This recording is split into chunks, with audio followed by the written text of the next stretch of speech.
Ladies, gentlemen, and friends beyond the binary, welcome to the Discourse for today, August 11th, 2023. I'm your host, Tristan. After much delay, I have returned to grace you all with whatever it is that I do. My name is Tristan Johnson. I am the host of the YouTube channel Step Back, which is at stepbackhistory.com, which you're probably watching right now. Or I am the co-host of the podcast It's Probably Not Aliens, which can be found at propsnotaliens.com.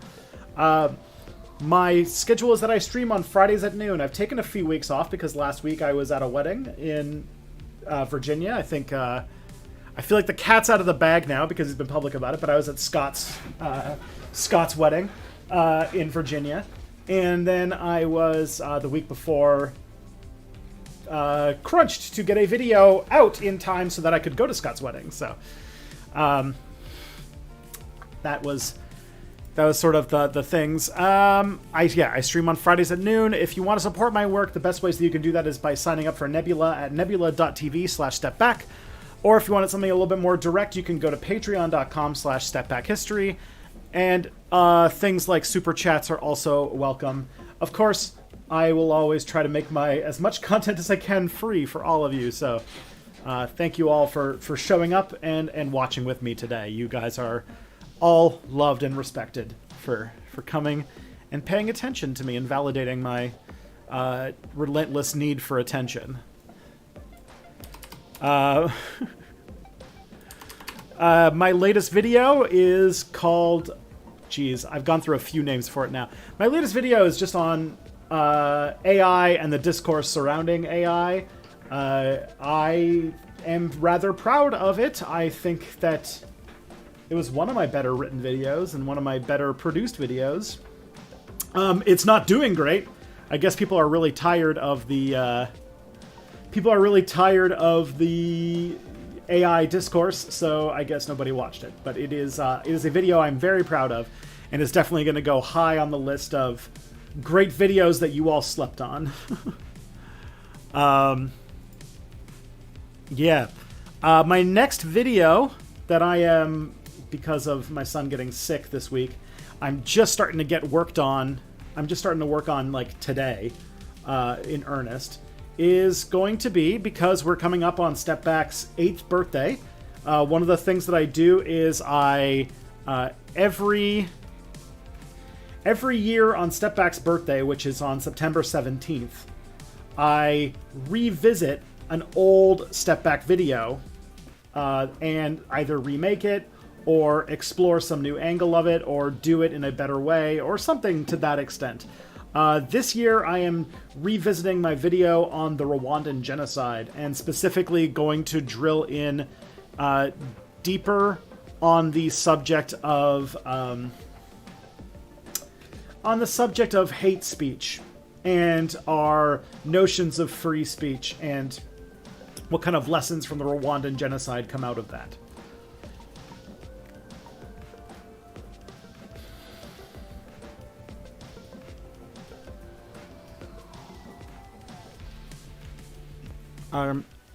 Whoa, okay.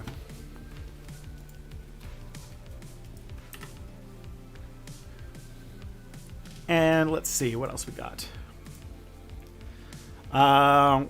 If you want to submit questions for future streams, I'm going to put a link in the chat where you can submit questions to be answered. I hang on to them for a month. And I usually get to, you have like a 95% chance that I'm going to get to a question on sometime in the month after you ask the question. But the link I'm going to put in the chat, but obviously it's always right here if you want to just write that into your URL bar. But yeah.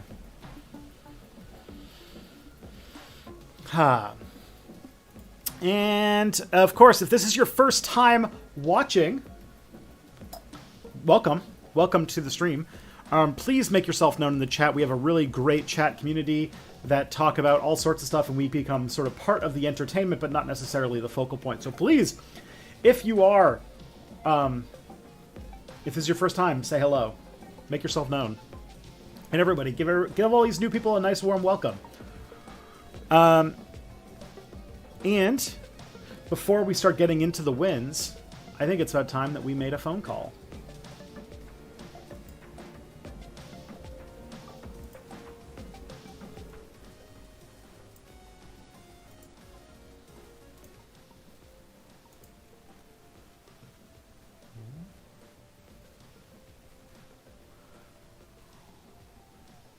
I see. Oh. Hello. I'm calling to you from the ether. No worries, you're calling to me. I'm sorry. Hi. Hello. I put my voice over the the ether waves. With steampunk podcasting. Hello. How are you? It's been a minute. It's been a minute. Because like I don't know. I've been on holiday. Like what are you gonna do? Yeah. You've been taking your mandated 2 months of holiday. Legitimately, yes. It actually bothers me a little bit how much holiday I have because everyone I work with is in like Canada or is in the US. So, I keep getting emails from like people at Standard being like, "This is how you do this. Can you get back on this?" And I'm like, I have like 5 weeks left of my holiday. What do you mean? Why are you not on vacation? Well, This is my life. you're kind of still on vacation, and yet you're doing this. So there we go. Yeah, my vacation ends next week actually. There you go. And that's not even like the actual end. That's just me going into work for 1 day to check the mail, and then I'm gonna have another week of free. Wonderful. Wonderful. This is Hi, my only job, so I have no vacation ever. I have to make it myself, and then I have to make up for all the time I've lost. So Yeah, that sucks with YouTube as well. Mm-hmm. I've tried to make a video this summer, but I've just not been capable of doing it. Like I've tried to work, but there's some sort of like Scandinavian gene that I don't know kicks in and prevents me from doing it, and just makes me play Disco Elysium over and over again. Exposure to sunlight. It makes you wilt. You're a delicate Scandinavian winter blossom or something that exposed to this harsh sunlight and temperatures above 20 degrees just make you wilt. I interpret it as we never get any fucking sunlight, and even this summer it kind of sucks because it's been raining all summer. So that when the sun actually does come, we have to spend all of our time outside just soaking it up continuously so that we can survive the rest of the year. You have to get your entire year's worth of vitamin D in one time. I think we talked about this in the last stream that because of the similar climate of both of our countries, that we both have the tradition that the first day when it gets above zero, no matter how fleeting or how terrible the weather is, you're just going to be outside doing stuff, even if there's like still snow on the ground and it's like 1 degree outside. You're still like, yeah, I'm doing it. You got to do something. You got to do something. Because like, what else are you gonna do? You have to. Mm-hmm. Canada gets or my part of Canada gets 5 nice days a year. You have to expand your definition. And right now we're in swamp and wasp season. So I'm like, the good times have ended, and now we're in the time where it's like 30 degrees every day and there are wasps everywhere. So I love hearing about other continents' seasonal times. it's like wasp season. Well, because this, maybe that's my personal thing, but where I live, because wasps go into hibernation in about October. As the summer progresses, they get more and more and more common, but they also get more and more desperate for whatever it is that you have. And so being outside becomes more and more annoying as the summer moves on, and they become more interested in whatever it is you have on you. That's horrifying. And they just harass you constantly. Yeah. When I was when you're drinking outside at this time of year, one of the things that we've used is decoy beers, where you put you buy a beer that's half, or you drink half of it and you put it on the table just so that they go in and drown themselves in the one that's not guarded. I love the fact that you have a decoy beer. That's actually really funny to me. Wasp traps are a thing here. You just take those 2-liter bottles of soda and you empty half of it and you just open them and you put them around the area that you're hanging out, and the wasps will go get stuck in that instead of destroying your life. Jesus. But we also like compared to like a lot part of the U.S., like we don't have any normal times. Like Canada is a land of contrasts. Some we get into a stable state of it being frozen constantly, and then there's this brief moment where it's moving, and then it's like actually now it's going to be like 32 degrees with like 80% humidity for the next 2 months, and it's like how fun. Anyways, that was a way too long way of saying summer's fun, isn't it? So fun. I mean, like the equivalent here has just been rain. We're having some sort of like low pressure storm that's just moved in all over Scandinavia. So it's just been raining all summer, like a constant rain, a trickle of like it legitimately doesn't stop. It just constant rain and thunderstorms, which is quite nice. Yeah, I mean, your god of thunder has you have a god of thunder. We do not. That's fair. Yeah. So bugs aren't really a problem for you at all? No, I mean, like, sure, in the summer, like there are bugs, but like they're not that bad. Okay. Like we don't have bug season in that way that I think that you do, unless you go up like really north in Sweden, in which case that is mosquito country. Oh yeah, mosquitoes. I can't forget those. Yeah, but here it's fine. Just isn't a normal amount of summer bugs. Yeah. It's the reason why when I got a backyard when I got a house with a back deck, I like bought like this like sort of pergola thing that has like a like sort of mesh net around it to keep the wasps from. So if I want to have dinner outside on the back deck, you have to like put these up so that they don't come in, like a fence or like a net.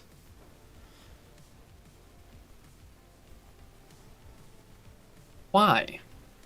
Because if you don't, Just because they're annoying, or do they have like weird diseases in like your country? this is for wasps. Oh, okay. And it's because they have little venomous hypodermic needles they like to stab you with, especially when you come too close to them. I've heard of this. I've never actually been stung by a bee or a wasp, ever. Oh boy. I don't know what it's like. I had a friend. I might be allergic. I had a friend who drank 2 in one summer because he was they crawled into his can of beer and then he drank them and got stung on like the lip or something. Like legitimately drank. Oh God! I thought you were like making like an analogy or a euphemism or something. He legitimately drank wasps. Yeah, there was also a funny thing where Doug Ford, the premier, got stung by a wasp live during one of his like talks. That was pretty amusing. That's fun. But yeah, I don't know. They're a huge problem here, but nobody seems to acknowledge that they're a huge problem here. That's just me being annoying. It's wasp country. What do you want? Yeah. It's like gators in Florida. Yeah, so Canada really is wasp country in every conceivable way. But yeah, there's something that we haven't done in a long time, and that is we haven't celebrated W's yet.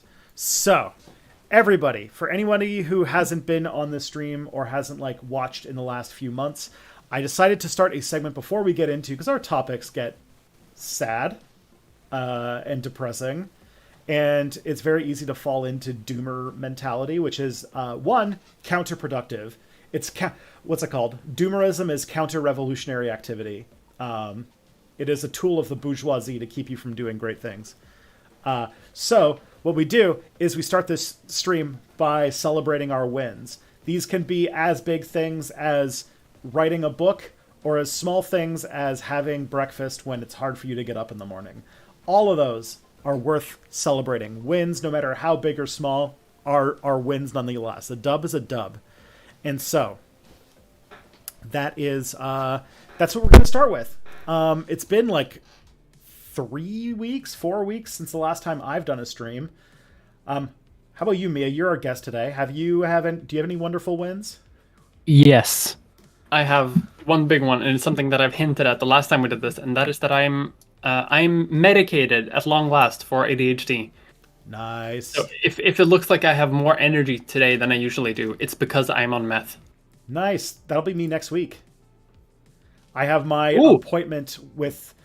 I got really lucky because I think I mentioned this on the stream before, but I happened to like the university psychologist who was giving me like assistive aids from the university for like disability stuff for ADHD, like assistive technology and stuff like that. The psychologist who was sort of on my file was also happening to do experiments with what's called bioneurofeedback therapy, which it's a wild therapy, which I can get into later.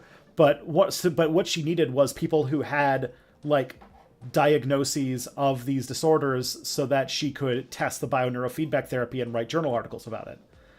What that meant is that she did all of she arranged all the testing and paid for all of like the things that you need to get done so that I could get the ADHD diagnosis so that she could then put me through neurofeedback therapy in order to write about it.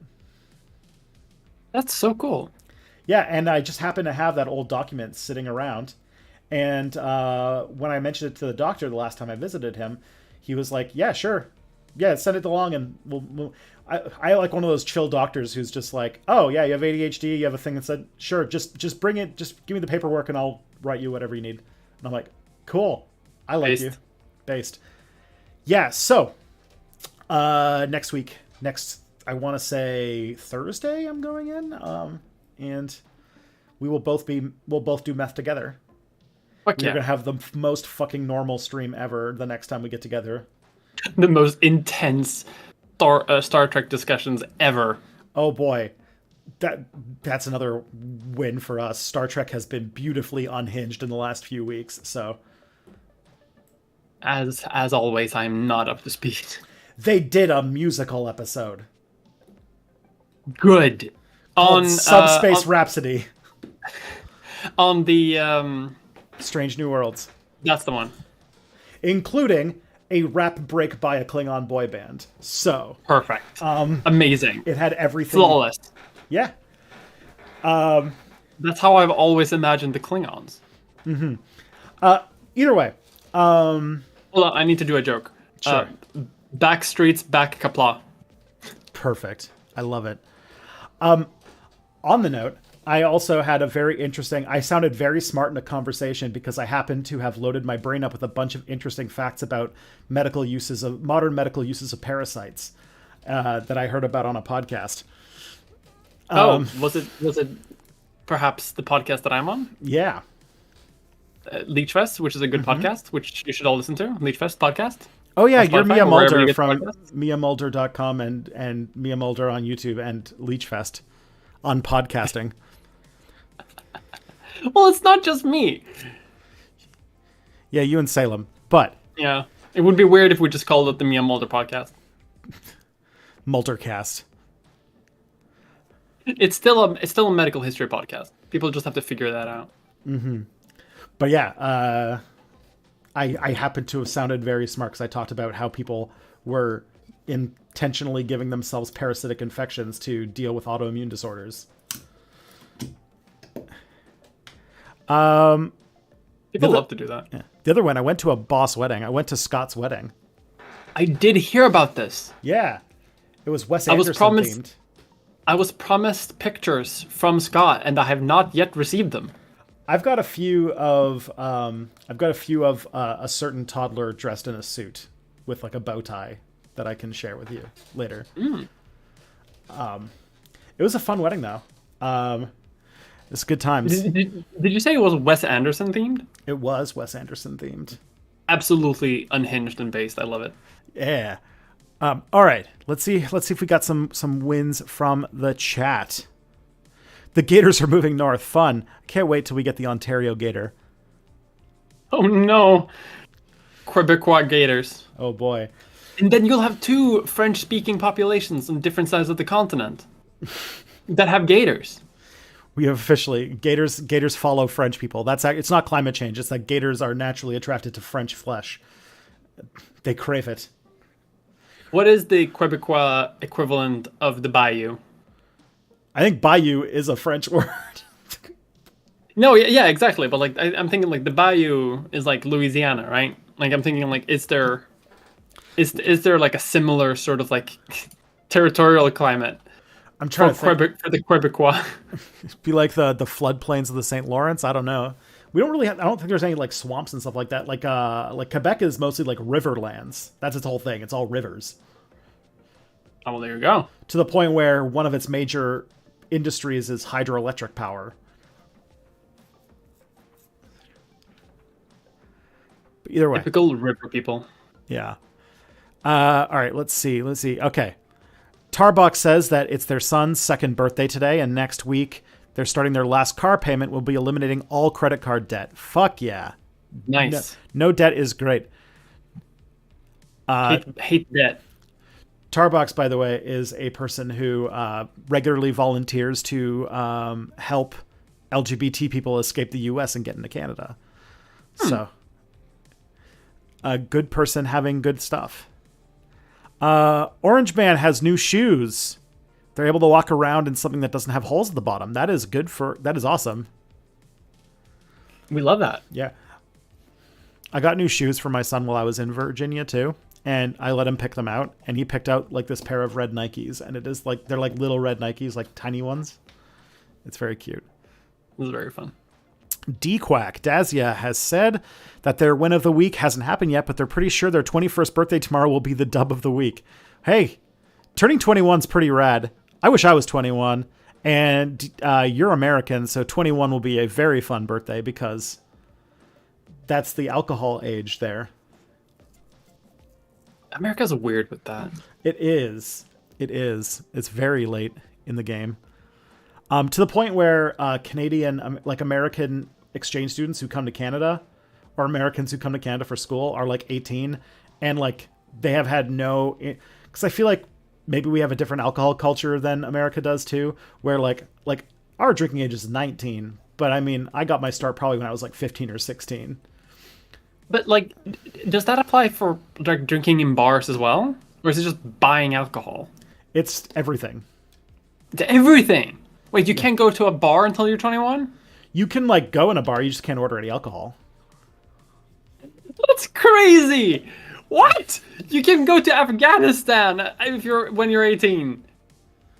Yeah. The only reason why in Canada it's 19 is because they just didn't want alcohol in high schools. That's the only reason. So they bumped it up to 19 instead of 18. We can do it at 18 here. Like, yeah. If you can vote, you can buy it. You can drink alcohol, but you do have to be 20 to buy it to take home. Oh, that's interesting.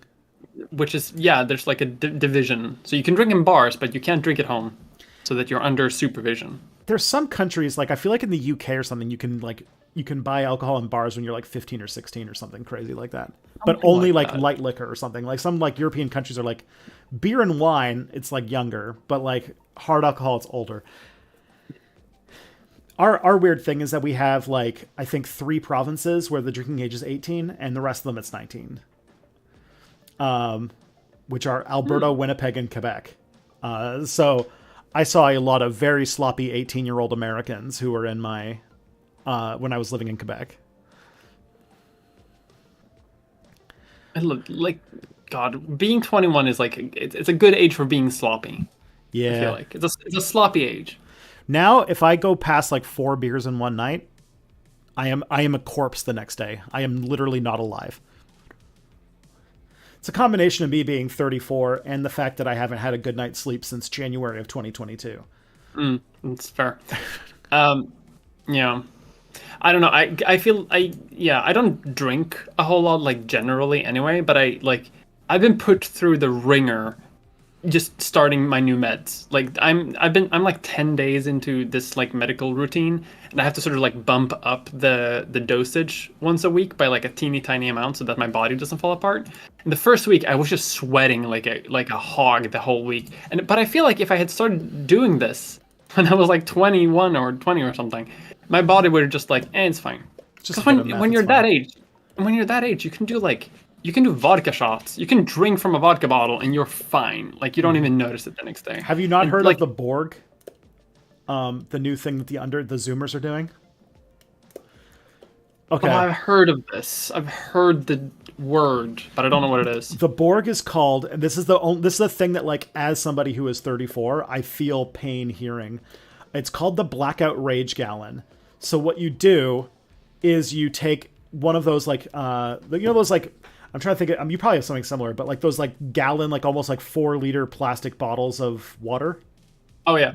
You take one of those, you empty out half of it, and then you basically pour an entire bottle of like vodka into it, and then you put like a bunch of drink powders in, the ones that are designed for sports drinks, so it's all electrolytes. So you are drinking a fuckload of alcohol, but at the same time you're drinking an equivalent amount of water and electrolytes so that your hangover is decreased the next day. Smart. But it's like a lethal amount of alcohol. It's smart. I mean, like there's a saying in like Swedish student culture where like for every drink of alcohol you have a drink of water, right? So yeah. You're kind of cutting out the middleman, I guess. Sounds disgusting though. Like please embrace cocktails. Zoomers need to embrace cocktails because those are drinks that actually taste good. Master Matt has a reliable referral for a psychiatrist close to them that doesn't have to be a drive an hour and a half to get ADHD medication and healthcare. Nice. And got a COVID booster yesterday. That is also awesome, Master Matt, and reminds me that I definitely need to not be lazy and get my COVID booster soon. I don't even know if I can get COVID boosters. Like it's been a while since I got my booster. Yeah, it's been it's been close to a year since I got mine, and I think the government's telling us we're supposed to get it about every 6 months, and so I should probably just. I was thinking I'll just do it when I get my flu shot in the fall, but yeah. Because like the thing about getting the COVID shot here is like the government like sent me a text being like go get it. Yeah. So like if they're not doing that anymore, then like do I have to do it myself? I need the nanny state. Somebody, I don't know. Do you get your flu shot every year? Not as often as I should. Well, maybe like I feel like we're gonna have to do both of those at some point. Yeah, maybe I should start doing that. I am 30 years old. Yeah, once you turn 30, it's just like everything starts breaking. It's weird. Matus, I apologize because this is the most Polish name I think I've seen in my entire life. Matus Ereskowicz says that they finished the script for their Ashoka, but not the Star Wars character video. Good win because I usually struggle with scripts. That is awesome. Writing is one of the hardest things ever, and I hate it. But yeah, it's great. Oh, I hate writing so much. It is. It takes like twice as long as every other part of video making because it's just not fun. Like people think it's like, oh, you can write a script in like a day or two. No, you spend 2 weeks of continuous writing, and that doesn't account for like breaks or having a bad day or needing to take care of a kid or like going to another job or having healthcare appointments or anything. It takes fucking ages to write a script. Mm-hmm. Fun fact, mustard gas was the first chemotherapy because of how it can be used to target and destroy cancer cells. Wow, that's interesting. Not so fun fact, the founder of Hershey's drowned in a vat of his own chocolate. That's kind of a fun fact. That's kind of, I'm not going to lie. That's kind of fun, actually. I feel like it's been long enough to know that drowning in a vat of chocolate is funny. I feel like yeah, the founder of Hershey's, Augustus Gloop, drowned in a vat of chocolate. I was gonna say though that this is gonna be the end. That's how the new Wonka movie is gonna end. It's true. Oh man, God, I forgot they're doing another one. And what's his name? Isn't like Tom Holland playing? Timothy Chalamet. Timothy Chalamet. Okay, I can kind of see it. Syphilis spreader himself. I feel like I can kind of see that. Timothy Chalamet. Him and Tom Holland are like the king twinks of Hollywood right now. They love twinks. They love annoying twinks. Hugh Grant is in it though. Hugh Grant plays the Oompa Loompa. Interesting. Okay. Right? Hugh Grant's just going wild. I love because like Hugh Grant also was beautifully unhinged in the Dungeons and Dragons movie too. I'm liking whatever act of his career he's doing right now where he's just doing wacky shit. I love it. He was like in an interview on like a red carpet and starting like a year or so ago, and he just started like unprompted rambling about how much he likes S&M and BDSM, very candidly, and TikTok went wild over that. He's just stopped giving a fuck. That's awesome. Hugh Grant's going down the Ryan Reynolds path because Ryan Reynolds was also in like a bunch of rom-coms who then decided to go do a bunch of goofy shit.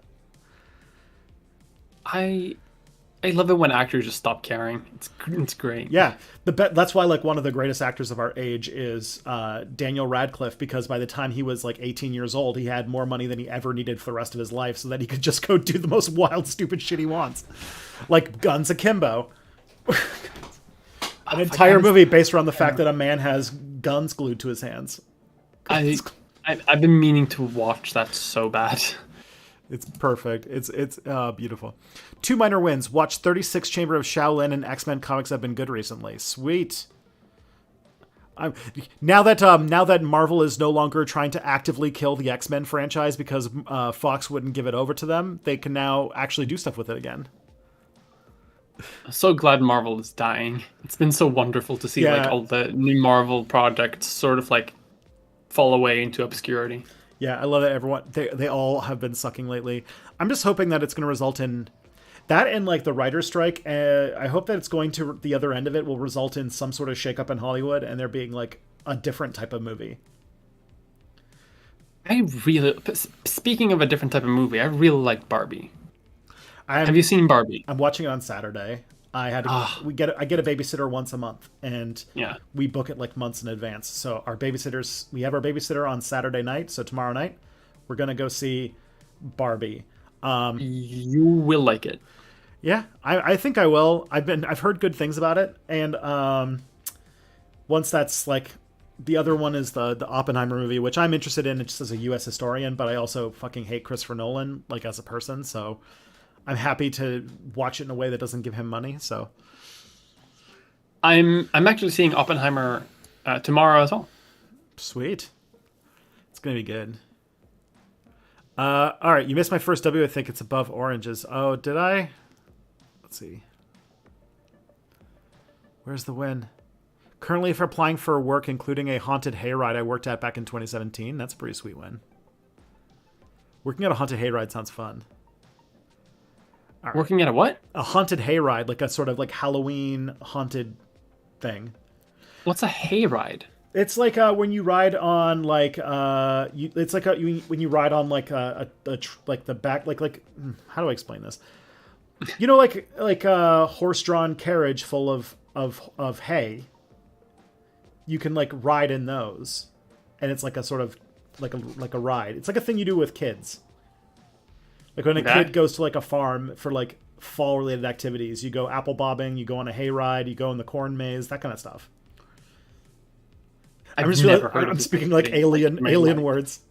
Okay. Yeah, I've never encountered this. A common form of children's entertainment, or a type of children, like an outing for children in the fall, would be to go to a farm that specializes in these kinds of activities. The kinds of things you would do would be like going apple bobbing, which is where you put a bunch of water in a pool, you put a bunch of apples in a pool of water, and you have to get them without using your arms.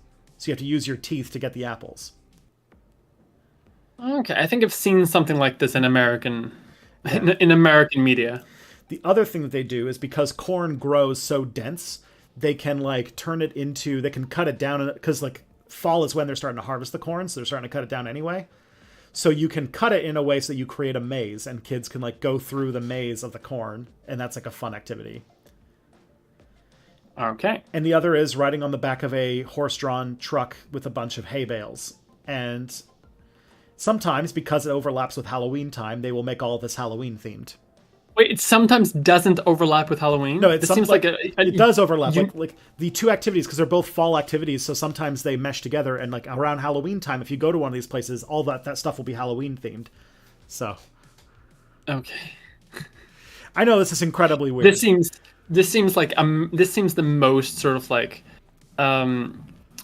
pioneer American settler bullshit I've ever heard in my entire life. It is definitely pioneer American settler bullshit. It is definitely part of our heritage.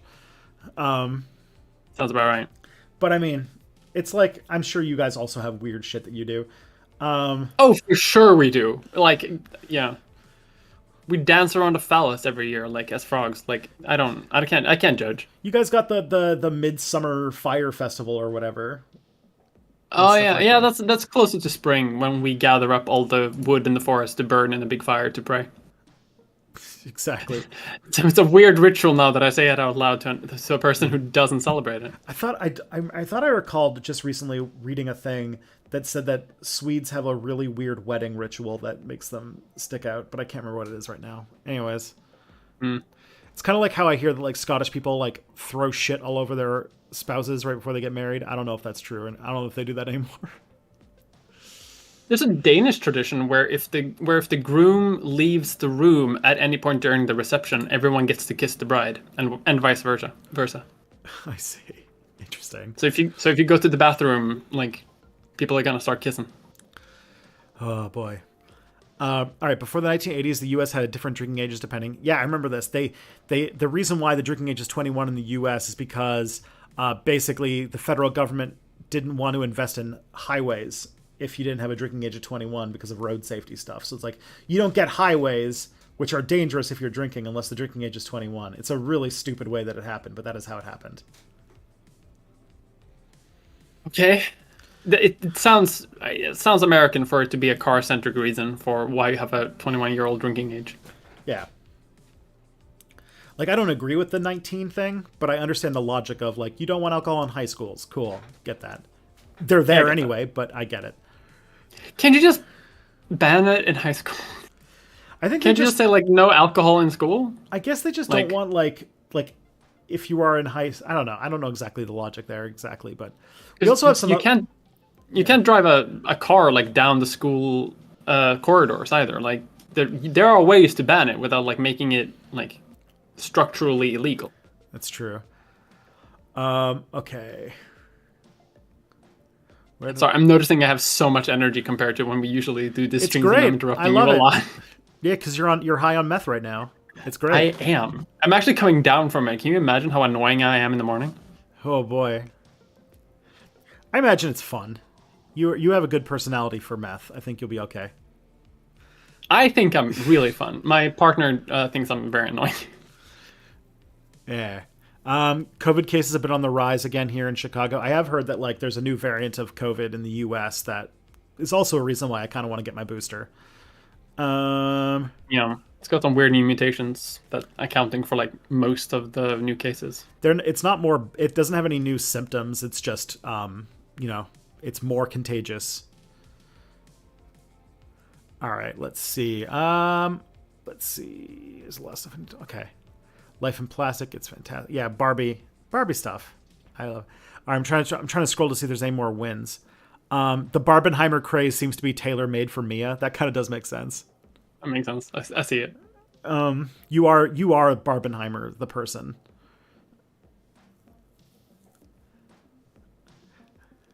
A tractor trailer filled with hay bales. Yeah.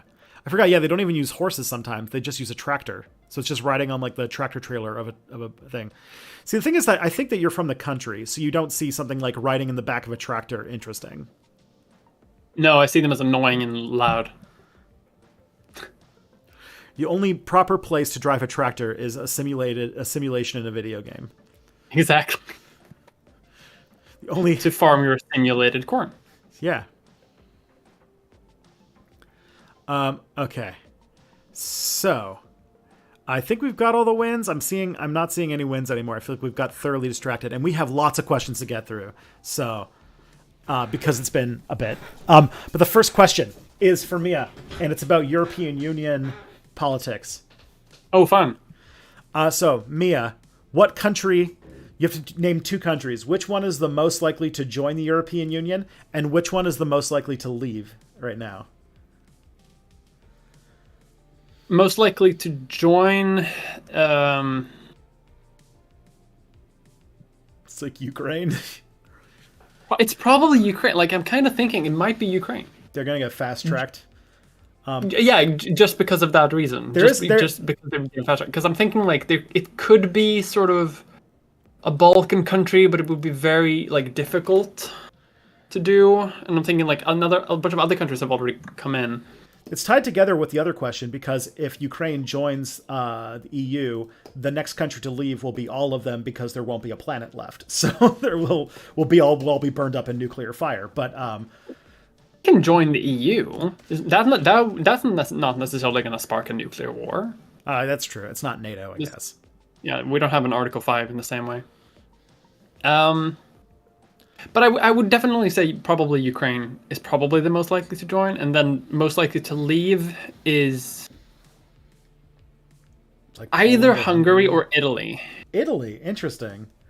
Poland, I think, is fine. I think Poland is sort of starting to Poland's getting it now. Like now that like war is happening, I think that Poland is sort of like, okay, maybe international cooperation with like other European powers is maybe like a good thing. Like maybe that's something that's like actually kind of practical to do. The only thing is that I could see Poland not leaving so much as getting kicked out because the European Union Charter says you have to be a democracy, and Poland is like speedrunning dictatorship.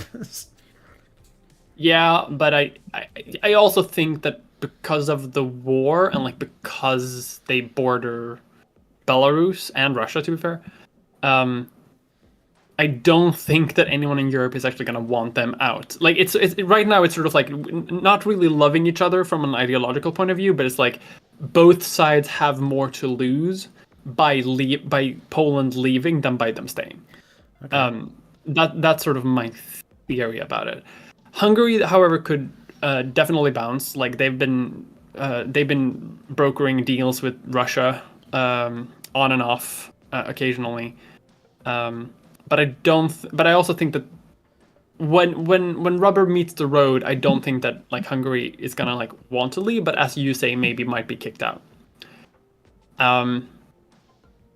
And yeah, the vast majority of Polish society is pro European Union. Yeah, and that's sort of the impression that I've also gotten, especially sort of like in Eastern Europe, post Soviet Union, post like how do you say, post Warsaw Pact countries are way more pro EU than many people in Western Europe for like deep ideological reasons, because they see the EU as sort of like a lot of people legitimately see the EU as sort of like freedom, democracy, capitalism, good.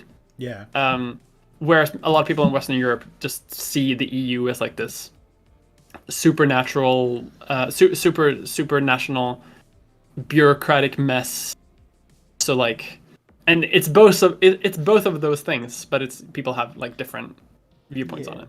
Also, like, but when I think about Western Europe, I also think that many of the countries in there are either too powerful within the EU to really, like, they're benefiting from it, or they are dependent on it. Like, Spain is pretty dependent on the EU just to, like, keep its economy going at this point. And, like, France is, like, probably the second most powerful country in the entire thing. So, like, second, yeah. You could even argue first if you're really, really generous to the French. But them and Germany are kind of, like, the two big players in the whole thing. I think people would probably say Germany is more in charge, but France is also big. I think everyone in France thinks France is in charge, and then everyone else throughout Europe thinks Germany is in charge. That's sort of the impression that I've gotten. Okay. I actually got to talk to some like EU parliamentarians last week, because there was Pride here, and I was active within my political party, and we have a few people in the European Parliament, so I got a little bit of an insight in that sense. But like Italy might be able to leave just because like Italy seems to be doing speedrunning like bad decisions lately. Like they could do it as a sort of like populist ploy, just as the like removing lesbians from birth certificates thing. If the EU goes through with their Vespa tax, I think it'll be over for Italy.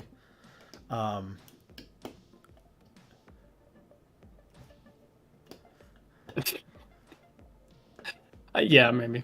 You can't control their little motorcycles. They will go insane. I'm legitimately surprised Sweden is as pro-EU as we are, considering we have so many carve-outs for us to join. Because like we've promised to take on the euro, but we just will never do it. The European Union has banned snus like throughout all of Europe, but except for here, because Swedes would riot if we don't have our snus. What's snus? Snus are like pouches of like tobacco that you like put Oh, okay. underneath your upper lip, under your nose. It's dip. It's chewing I don't know what. tobacco. Yeah, kind of, but it comes in a little pouch. Okay.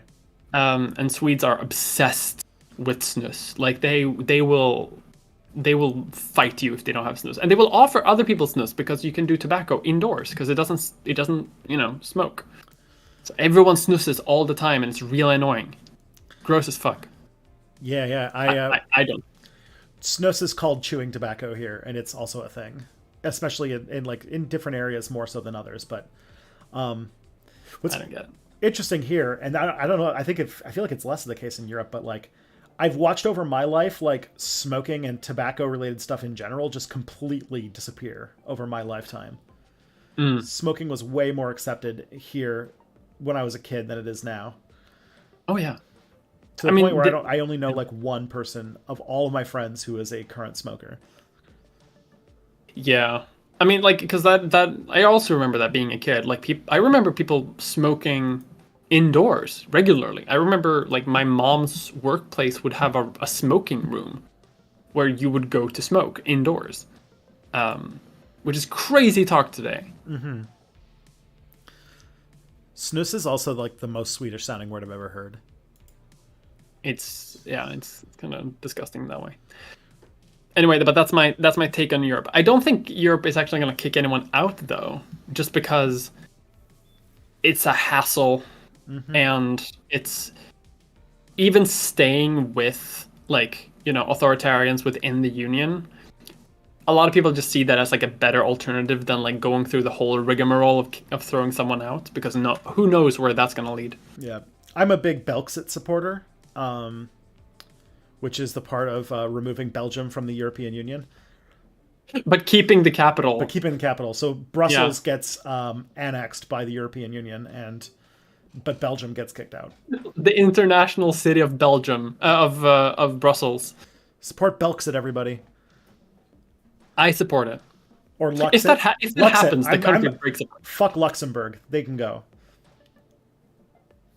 In fact, I will propose a European Union thing where it's all about kicking out all of those city-states. You're done. Your era's over. Andorra, San Marino, your free ride is over. Is San Marino in the European Union? Liechtenstein?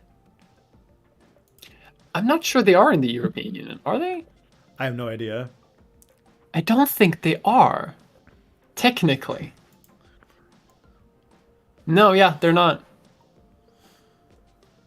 They're not even part of the Schengen agreement, so they are already kicked out. That's it. All right, then my work is done.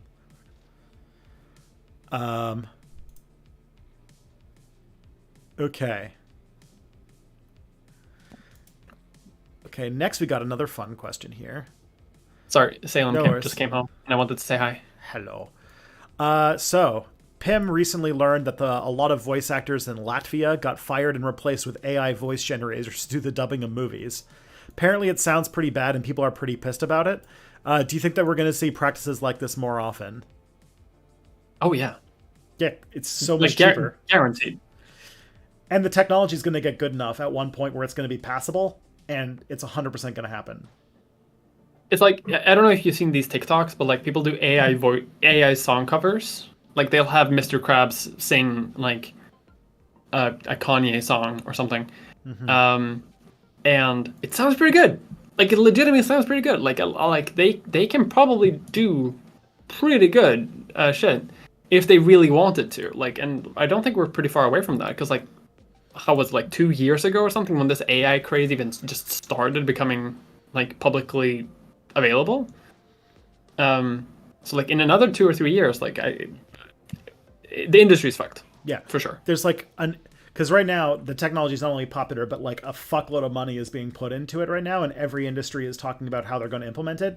And localization, like dubbing and stuff like that, is one of the most like at the moment it's like one of the lowest like return on investment parts of the movie industry. And if they could find a way to remove like one of the most expensive parts of that process, they're totally going to do it. That means that a whole lot of localization dubbing people are going to lose a lot of their money, their livelihoods. That sucks. that it is also what's going to happen, and there's no real stopping it either, because, as I said, a lot of this stuff sucks. As I said in the video that only a few people watched, there's no uninventing it. It's not gonna unexist, and so what do we do about that?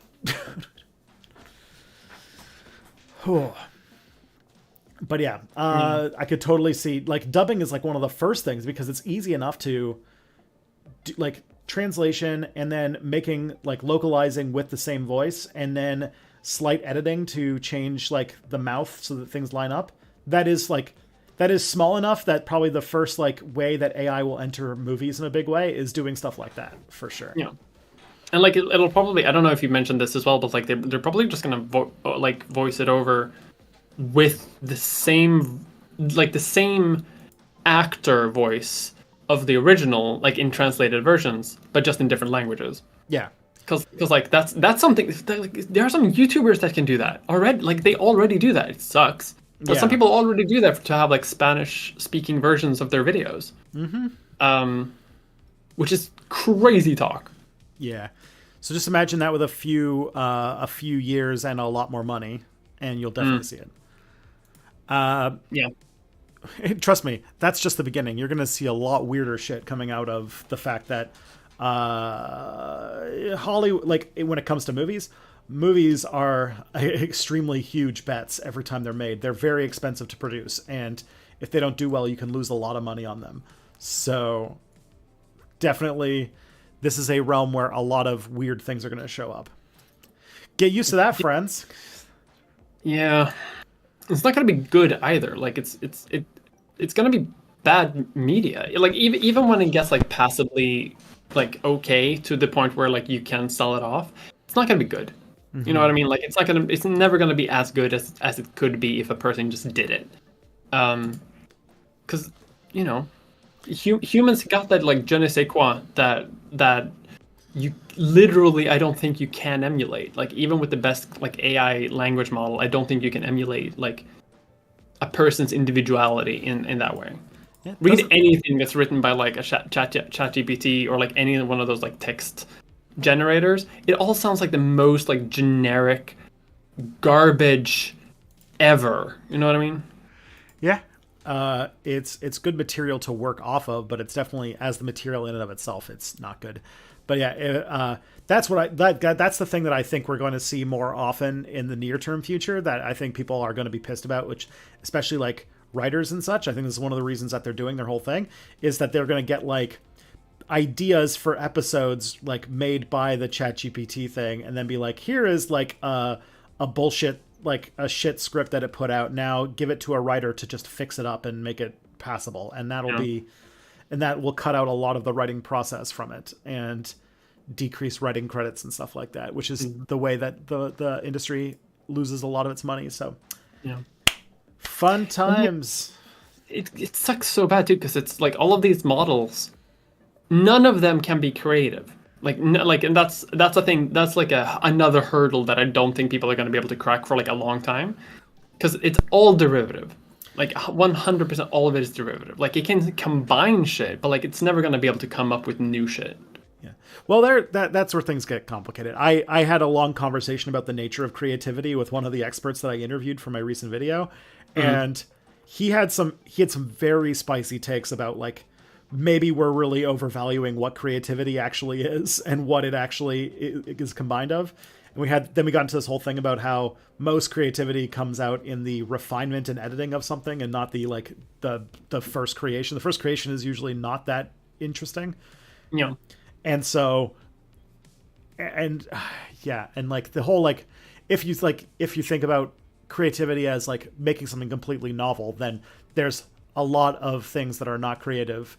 Well, if creativity is defined by a different definition, which is making unexpected connections, by that, it actually can be creative in a weird way.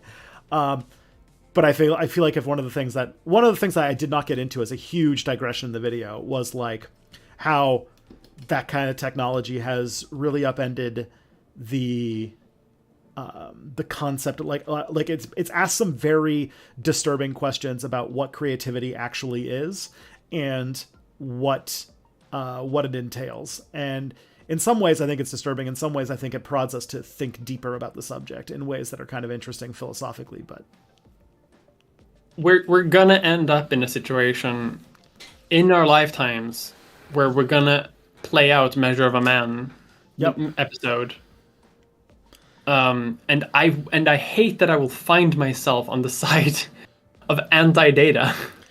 I will say that, like, yeah, I think that this also came up in a different interview, that when we talked about data for a while, and it was like, I feel like they're going to try and pass off data as a person long before data is actually a person. Yeah. Like, kind of like what we saw with like the self-driving cars being put on the road way before they're ready. It's going to end up being like, we're going to call a robot a person because it like looks and acts enough like one that most people's like, you know, our empathy triggers get set off by it way before it actually is really sentient. But then at the same time, this is the stuff that I avoided in the video because it's too much drug fueled stuff. And I'm like, well then, like, how do we even know we're sentient? What even is consciousness anyway?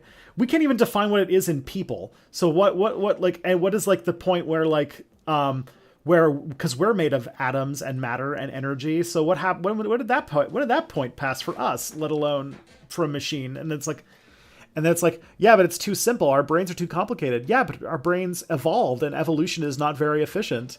Maybe a human brain doesn't need a super powerful computer to function. Who knows? Maybe. I'm of the opinion. I'm of the opinion that I don't know if you've heard the theory that like obviously, like, I'm not, I want to make clear what my argument is going to be here, right? I'm not saying that some people are sentient and some people are not. We're all human beings who have sentience, right? That is a universal thing about all humans. But I do think that not every person is, or like any person is not sentient 100% of the time. And this is a theory that I saw in some sort of like, also like a drug fueled documentary about, I think, like consciousness and LSD probably. This may have also been sort of something that I just conjured in my mind, in my own experiences of it. That like a lot of things that the brain does and like that we as humans do, we just kind of like do without having to sort of like make choices about how we do it or why we do it. Yeah, there's studies that show that when people make decisions and they study like their fMRIs, that the decision is made before we even consciously realize that we made the decision, which is like, oh shit. Yeah. Sorry, continue. And no, like, because like that's kind of the point, right? So I think that sort of like when we think of sort of consciousness, I think a lot of people sort of think about like, oh, we have something that's like ongoingly on in our mind, like the switch is always turned on. But I think that like we aren't always on. I think there are many times when we sort of just like we let the meat flesh take over for a while, and then occasionally we have to sort of like, I don't know, figure out what to eat or what to do for the day, and then we sort of like some mechanism happens, and then we are sentient, and then we stop being one. Mm-hmm. Does that make sense? Yeah. And like philosophy 101 over here. We are, in many ways, what we define as consciousness is really just like a sort of like a simulation of our own processes in, I don't know, hard to describe, but yeah, like so much of the stuff that we think is us being, because our brain has shown excellent capacity for rationalization and justification of things before like actually consciously choosing to do them. Like there's a whole type of blindness where you are blind, but your brain is damaged in a way so that you do not have the perception that you are blind. So you actually think that you can see, but you're actually blind. And there are many ways where I think that like a lot of choices and things that we associate with our free will and our sentience are more part of our biology than with like that, and we just find ways to retroactively justify it as part of our choices. Somebody did point out, I think I got misinterpreted. saying that like I'm not happy as a writer, saying my contribution means nothing until someone in an editing booth finishes it. That's not exactly what I mean. What I mean is that like nobody ever says anything clever in their first draft, ever. Everybody's first draft sucks. That's sort of the point of it, is to just get it out there. And when the smart things and the creativity and the real juice comes out is when we're revising and building and rewriting and all that kind of stuff. That's what I meant. I'm sorry. I'm like very, very, I've had to, because of this video, I've had to like live on like absolute the thinnest of ice as I've tried to be like extremely, extremely precise about not being misinterpreted, because basically there is an active, I walked into one of the most toxic discourses I think I've seen in decades. And everybody is ready to just find the slightest misinterpretation of what you say in order to disregard everything you have to say and eviscerate you alive. And so I went over that script with a fine-tooth comb, trying to make sure that nothing I said could potentially be misinterpreted, and it still did anyway. Yeah, I mean that's just being a YouTuber, isn't it? Yeah, that's just saying something that thousands of people see, right? Yeah. But like this is one of the reasons for like also like why I am a transhumanist. Like I think that like as you say, like these things can't be uninvented, and like they will change the way that things work, and that's not necessarily like a bad thing either. You know, like there are many jobs today that have sort of like been eliminated, including like pretty creative jobs, just by something like becoming like easier for some people. You know what I mean? Like, and like I do think that like these, if handled correctly, right, like these technologies could actually be quite exciting, and like quite useful, for a lot of people who work in creative fields.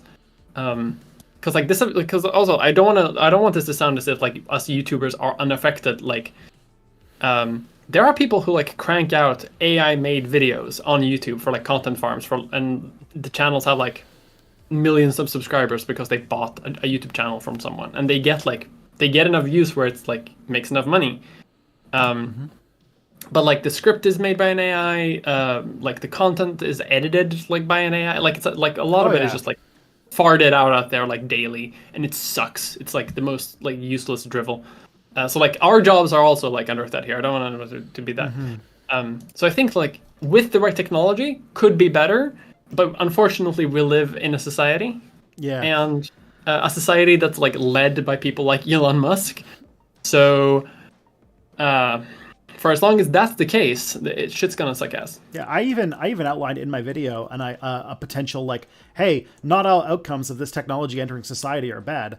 You could imagine, I could say even under capitalism, although it would be very difficult, for a system in place where this technology, because it needs like a constant stream of human created input in order to train and develop, but could be used to say replace a lot of like generic graphics design and like, you know, like small commissions or whatever like that you could see, like if artists were properly compensated and stuff like that you could see a world where instead of artists who I know enough of them, and who, instead of having to draw people's like weird horse porn OCs or whatever, can just like, you know, or just, you know, designing the logo for an app, can instead work on whatever it is they want to work on and do the art that they want to do with their lives. And because it's being used to train to build like sort of the graphics that, you know, are just like the functional graphics that make society function, are being compensated for their contribution to like the overall art style of the world, in which case artists get a lot more freedom and we get the weird sci-fi thing. And like I could see a situation where that could exist, and in that way everybody's benefiting. I want to do a quick correction to you in that thing. I agree, like basically wholeheartedly. Like who wants to do copywriting for like IKEA chairs? Like that, an AI can do that shit. No one wants to do that. No, there's no one's drive to do that shit. But weird furry horse porn. First of all, this country was built on horse porn. this country was built on horse porn, and also the artists who make that art, one, are way more powerful than you think. I think they can stand toe to toe with like the AI lobby, legitimately. They could unionize and shut them out from like their industry, and also they love what they do, and because it brings in so much money to the people who do it. I happen to know like someone who is like vaguely related to like drawing furry porn, and they have so much fun doing it. Like it's legitimately like a joy for them to do it. Okay. So like, this is what they would do, even if like they could do whatever they want. Well, if this situation worked out too, they could draw as much horse porn as they want and not have to worry about doing graphic like logos for an app or something. Oh, they don't have to do the logos for an app. If you can draw good horse porn, you never have to draw a logo. You are set for life. Tristan, do you not know how much money these people make? I do know that like furries do, like, out of all of the different sort of like cultural subgroups, they spend a huge amount of their disposable income on like commissioning art and costumes and like all of the things. Like, yeah, that they take being a furry very seriously. It's an extremely silly thing that they would admit to being a silly thing, but it is a silly thing they take very seriously, which as a D&D player and a fan of Star Trek, I understand very well. No, but yeah, so like and then I also want to mention, like, from the consumer standpoint, a big thing for why you want to buy furry porn is to support the community, right? Like the furry community is a very tight-knit community, and there's a reason why you want to go to some of the big names in weird horse furry porn in that industry. Yep. Well, here's the thing. You're also you're stepping into another aspect of the discussion here that fits. I feel like we are actually learning a lot by discussing furry porn in this context, because there's the other part of art that we haven't considered, which is that another part of what makes art valuable, what gets its value is from its historicity, or I think the term is called. There's an actual term for it, but like when you buy a painting, you don't just buy it because it's a pretty painting, right? You're like, you buy this painting because it was made by this person in 1836, and like they were having this period going on and like that kind of stuff. It's I think it's called aura, I want to say. Does that make sense? Like there's like you're in some ways you're buying artifacts, a cultural artifact. Yeah. You're buying into the history of the object in that sense. Yeah. And that is something that I do think doesn't exist for like a lot of like online merchandise, but I do think it exists for weird horse furry porn. Sweet. You know, we're Matt, don't worry about anything. I know that this is a situation, especially for artists, that is very emotionally charged. That is why I tried extremely hard to be very precise and empathetic in my language in the video. I made definite work of it, because I also know that this is fucking with a lot of people's lives in very dramatic and fast ways. So, but yeah, so I am for letting people draw as much horse porn as they possibly want and feed the image generation algorithm so everyone can make their D&D OCs without having to pay out the ass for it, but also that content creators get to draw as much of whatever they want, and art can finally be like you can like I can see a future where that works in like a commerce sense, and the artists then are being paid to make art for art's sake, which would be super great. I feel like that's a win for everyone. That if, say, socialists focused on having that conversation about how this technology is regulated rather than trying to bully it out of existence, we could actually progress towards. But Tristan Fursona now, Ronaldo. Yes. You have delved into an interesting conversation, because there have been surprisingly long conversations in the Step Back Discord about my potential Fursona, and oh boy, it goes deep. Tristan lore being uncovered right now. I mean, you guys can speculate about what it would be. I don't really have one. I don't really have an animal that I associate with. So, do they do like? I feel like there's a lot of major animals, right? Like there's like wolves and cats and such.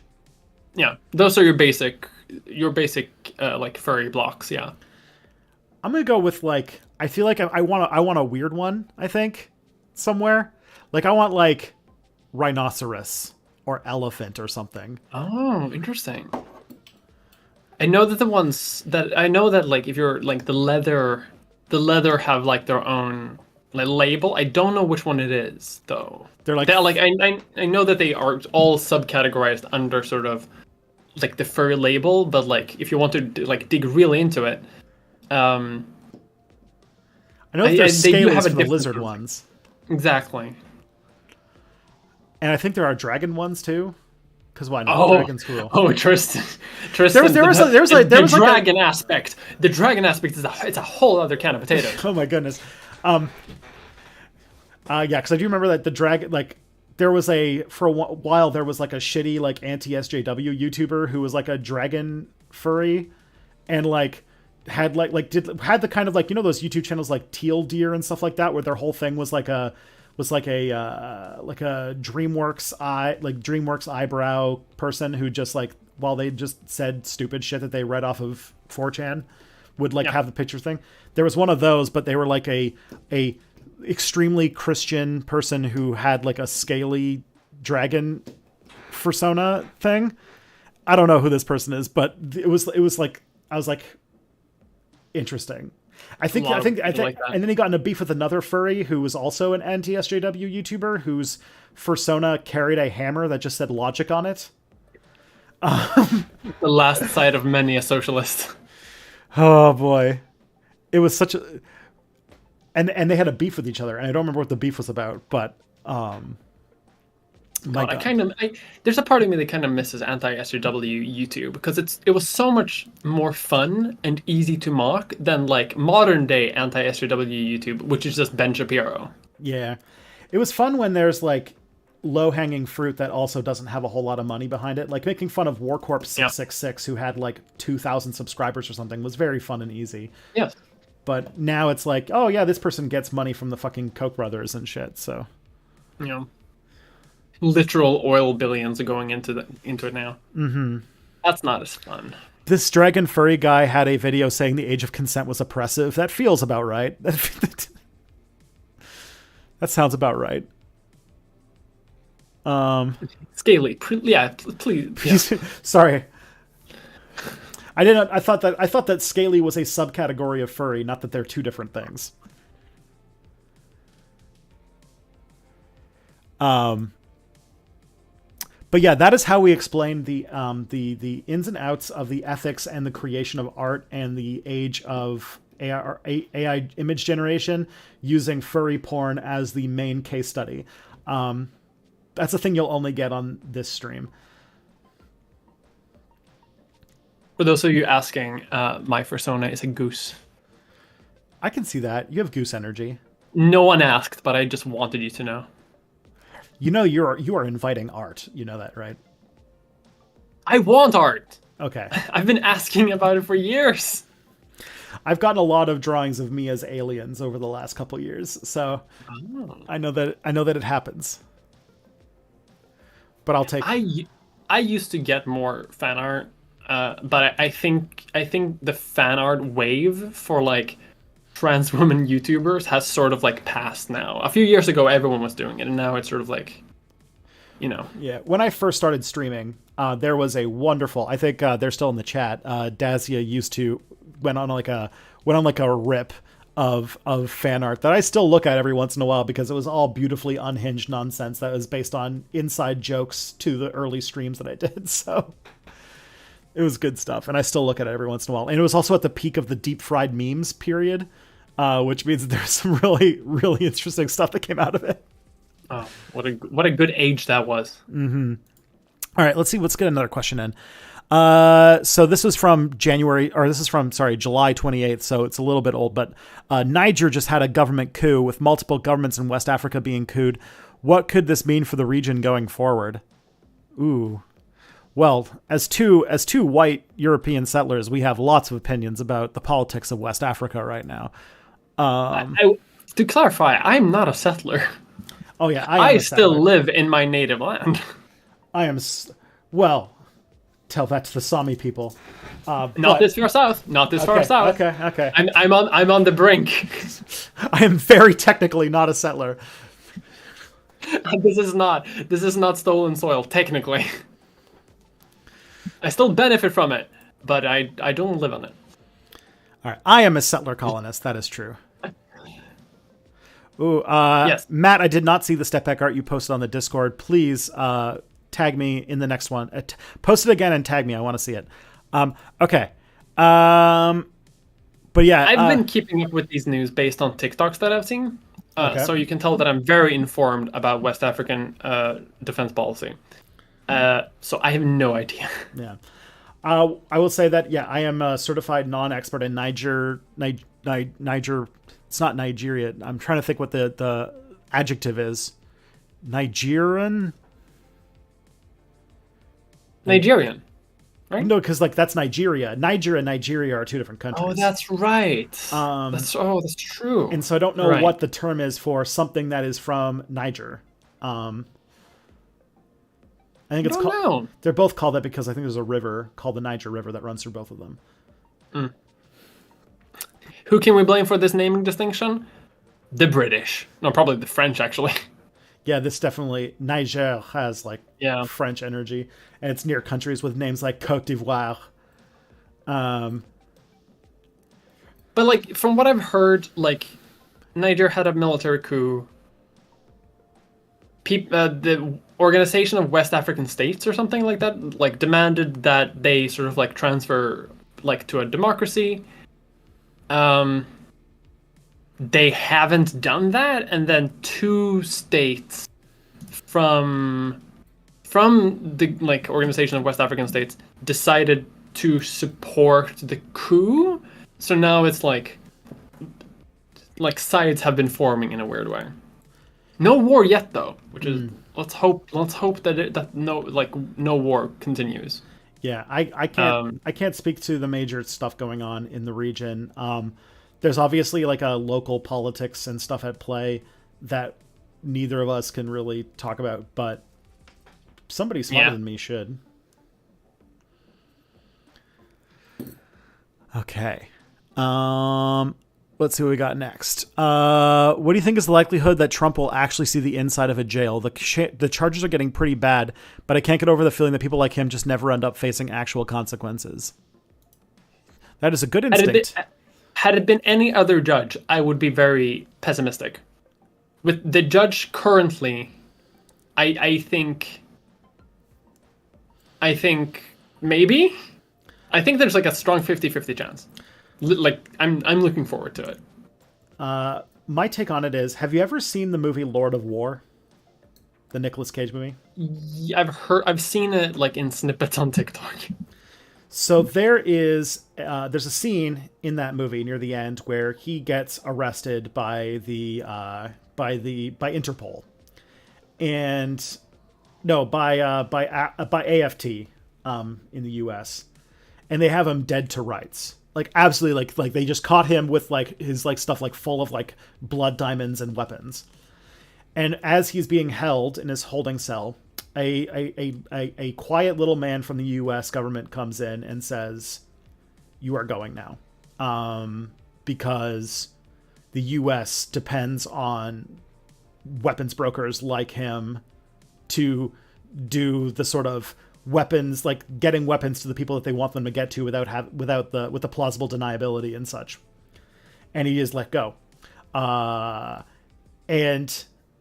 I think that one of the biggest things that holds up a lot of countries is that their presidents you basically need to be convinced that presidents can never commit crimes.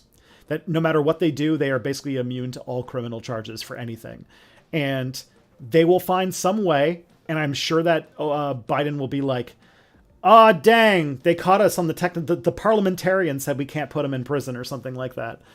And he will walk away on some bullshit technicality, because the only thing worse than legitimizing a coup is pointing out that presidents can commit crimes, because pretty much every president commits crimes.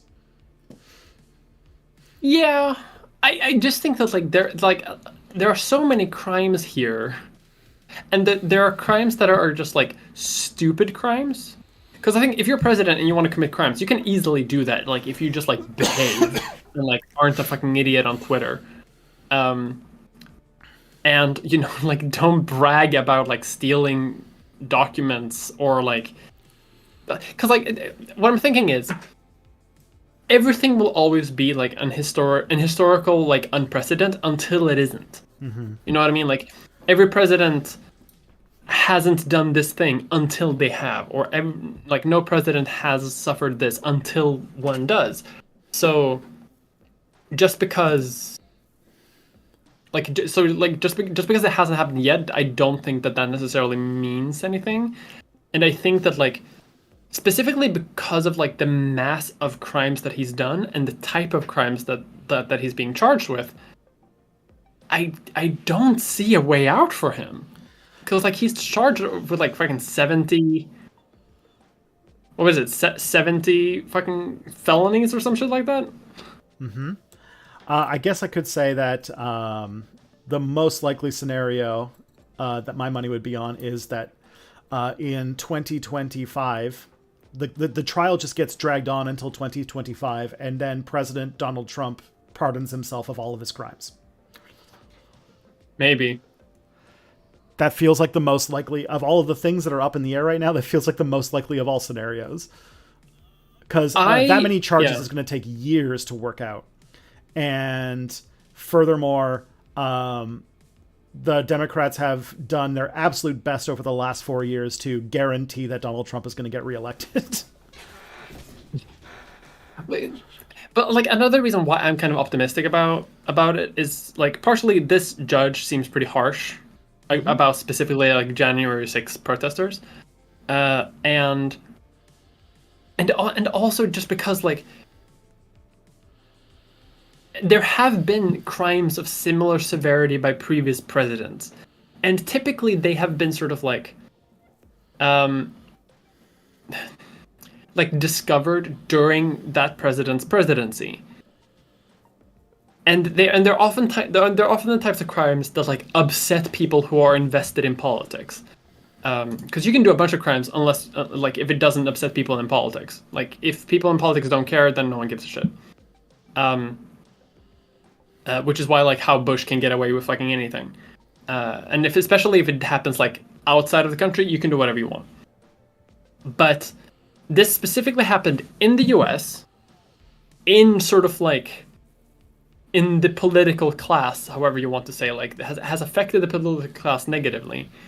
And a lot of people are just tired of his shit, and he won't let go himself. Because like a lot of previous presidents, I'm thinking like Nixon, have sort of had the wherewithal to, when caught with crimes, sort of like take a gracious step back, and then everyone can sort of like wipe it under the rug. Trump will never take a gracious step back. I guess, it'd be like if after Watergate, Nixon tried to run for president again. Yeah, kinda. Like, and did more shit. Yeah. So, and I think that like he could have, but like a potential Nixon presidency is the type of thing that like spawned like a bunch of anti-authoritarian literature and media during that time and like immediately following his resignation. Because like a lot of people were like, if he tries to run again, the country is doomed. And here we are again. Mm-hmm. Yeah, I guess. And like, he won't back down. He will never back down. He will set himself up to fail. Interesting. Yeah, I'm trying to think about. You have a bit more faith in the system than I do, which is fine. I just love Dark Brand. I have faith in Dark Brand. The man's brain is oatmeal. The problem is that we're going to have an election next year that where both people are like active, like their brains are actively like dribbling out of their ears as they speak, We're going to have two people who don't know how to put together a basic sentence running for president against each other. And one of them will be in jail. And one of them will be in jail. And there's nothing stopping him from running for president from jail and saying that his first act as president would be to pardon himself. Which means that all of his supporters will vote for him extra hard in order to make that happen. There is another factor that I wonder if the judge is going to have a really hard time thinking about. There's three ways I can see the judge thinking. One, I'm a judge and I believe in the rule of law and no one is above the law. That's like the number one thing in America. Two, if I judge this in the wrong way, I could potentially start a civil war. Three, if I don't start a civil war and I potentially judge this in the same way, I could be murdered because I have pissed off like 150 million people or whatever. I don't think that Biden or anyone like in his inner circle is at all worried about assassination. Like at all. Like I think that I don't know how I'm thinking of this or like why I'm getting these vibes. I'm getting the sort of like Disco Elysium visions from Shiver or whatever. I'm just getting the vibe that like the Democratic Party is like slowly realizing that by not giving a fuck, they can get more support. And like because if they pardon him or if they do anything else or if they back down, like they lose even more credibility than they would otherwise. I think at least people understand this. Sure. I do think that Donald Trump's fan base is very large and has demonstrated to have a lot of people who are willing to commit acts of terrorism on his behalf. And I could see that if the judge rules a certain way and Trump ends up, like, I don't think he's going to go to prison. He might end up in house arrest or something, or at least a ban from running for office again, which is, I think, all they want. But I do think that he could, that judge could, because his name is public, could end up being assassinated by just an unhinged weirdo. Yeah. Oh yeah, for sure. So like, if I'm the judge right now, I'm thinking, hey, this is a super clear case that this guy committed a ton of crimes. If I judge a certain way, I could be responsible for like acts of terrorism and violence, potentially like insurrection and war, or just on a very small level, me or my family getting killed. And the pressures on that would be wild. I feel like she's already pissed off a lot of people just by the way she's judged previously, and by and like the way she's sort of like handling the situation right now. Because she put I'm not a lawyer. Ask legal for details, audience, if you want to know details, I guess. But like the judge put like an order on Trump so that he can't like use Truth Social to spread information about the court or about the cases, because he just keeps doing that shit. He's just like, oh, something happened in court, I'm gonna tweet it out, basically, and that you can't do that. And the fact that she's already sort of restricting that, like immediately and like very, very, very like sharply curtailing his behavior, I think that's a good thing. I think that's a good sign. And I think that if she needed more safety, she already has it. I think like this judge and like her family, like they're getting, they're getting the ultra CIA protection for life, like guaranteed after this. To get those pills that's keeping Dianne Feinstein alive. They will become all immortal. Man. Yeah, U.S. government is fucked up. Like, the other part is that, like, I don't know if, like, this is the other thing that people are talking about, like, since we last met up, we've had, like, Dianne Feinstein being, like, openly, like people, like, it's like an open secret that she has, like, advanced dementia and can't remember things and is getting openly confused at committee meetings and stuff like that. Then you had 81-year-old Senate Minority Leader Mitch McConnell just, like, have a senior moment and just dip out for a while in the middle of a speech. I'm like, that shit was scary though. Like, because I've seen that happen in real life. That shit's scary as fuck. Yeah. Like when like a person's brain just like zip. Now, one of the things that people pointed out was one of the signs that the Soviet Union bureaucracy was falling apart was that all of the leadership was ridiculously old. The term gerontocracy came from the like Soviet Union in the 1970s when it was starting to get really like ossified and fall apart. So, is McConnell like back at work? I guess so. I guess he's like back doing shit. Has there been like any comment about like what actually happened? He was just like, "Oh yeah, I guess got faint for a second." Yeah, he immediately was back to work. I mean, that's possible too. Like I've been faint like that too. Yeah, there's been signs that he has like a bunch of issues. Like he's got there's been like pictures that show that he's probably on medication for like stroke risk and stuff like that. And that is definitely the kind of thing that like a micro stroke looks like. Either way, he's also he's also 81 years old and one of the most powerful people in the world, and that seems like a problem.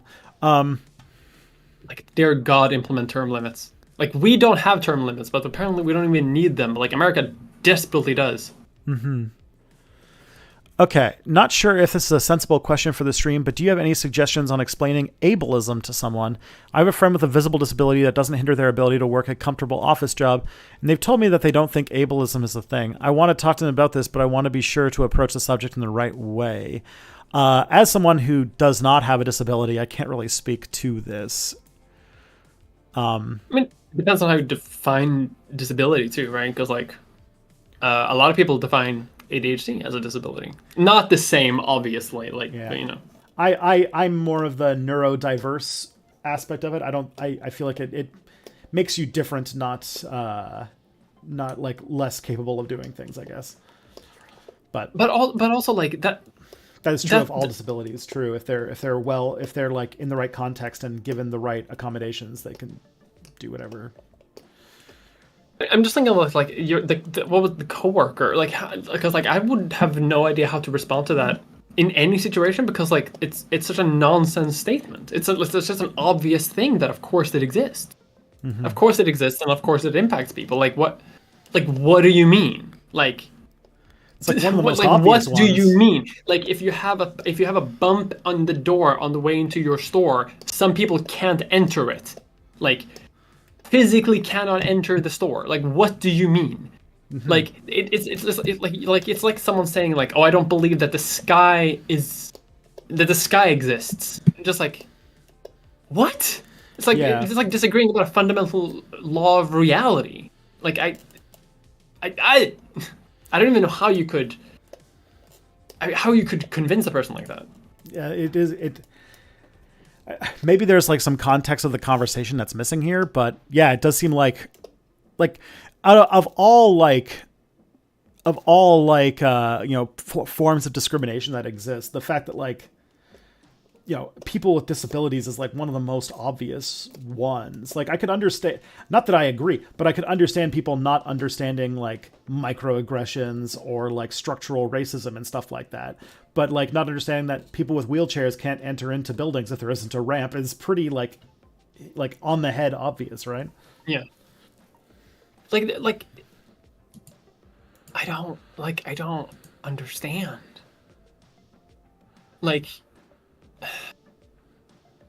it's bananas. I think like some people, like you mentioned, like the social theory of disability is a good way to sort of like do it if you sort of want to convince them. But like I wouldn't know how to mm-hmm. like how unaware can you be? Because you would have to be so unaware as a person to even come to that conclusion in the first place. It's like, sorry, I'm like losing my mind a little bit over this person. Especially because this person is described here as having a visible disability too.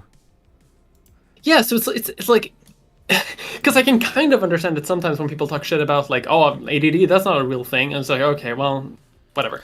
But like paralysis isn't a real thing? Like what? What are you talking about? Yeah. Oh my goodness. Okay. Like, it's like, yeah, me not being able to see, like, it's just in my head, I guess. Yeah. Like, what do you mean? It sounds so outlandish that it makes me think that there's additional context missing. That's like, it feels like incomplete. But then It again, is people believe some possible, weird shit. yeah. So That's what I mean. Like I'm as part of like being in politics, right? Like there is a disability council in my municipality who like talks about like what the municipality needs to do, to be like better accommodating and etc. And they report to the like main municipal council so that you have regular reports about something going on. And I have occasionally heard of people who are just straight up fucking stupid. Like this is something that I've encountered like as a politician, is just encountering with like the average person. And the average person is fine, but like there is an average, and some people are very much below the average of like general basic intelligence. yikes. Yeah. Like a lot of people are just straight up stupid. Or like Yeah, I mean, like, there's now people because of COVID who have stopped believing in the germ theory of disease. Which even then, like, that's like at least a thing. Like, there are people like, yeah, that's like we're talking in circles at this point. We've been blindsided by this question. Flabbergasted. I think I've never been flabbergasted before, but I think this is it. This is what flabbergasting means. I took psychic damage from this question, from the existence of a person like this, because I also know that I can see a person like that existing, but they are also like incredibly stupid. Man, this is like talking about psychic damage. It's like I really want to be playing Baldur's Gate 3, but I never have any time to play it. Such a good game. I know. I want such a fucking good game. I just want to get back in. I've been able to play like 2 hours the entire time I've been able to since it came out, because I have like no free time anymore. But I really want to romance the Gith Yankee fighter at some point. Why? She's powerful. Oh, I hate her guts. What? She's so annoying. I don't like her at all. She's in my party despite her personality. Then who are you planning to romance? Asterion? I mean, who's Asterion again? The vampire. Oh, that fucking guy. No, he's baby girl, but he's not. No. What's his name? Shadowheart the cleric. I'm simple. I'm torn between Shadowheart and the mage. Gale the wizard. Yeah, Himbo mage, Himbo wizard. Yeah. Interesting. I like a Himbo wizard.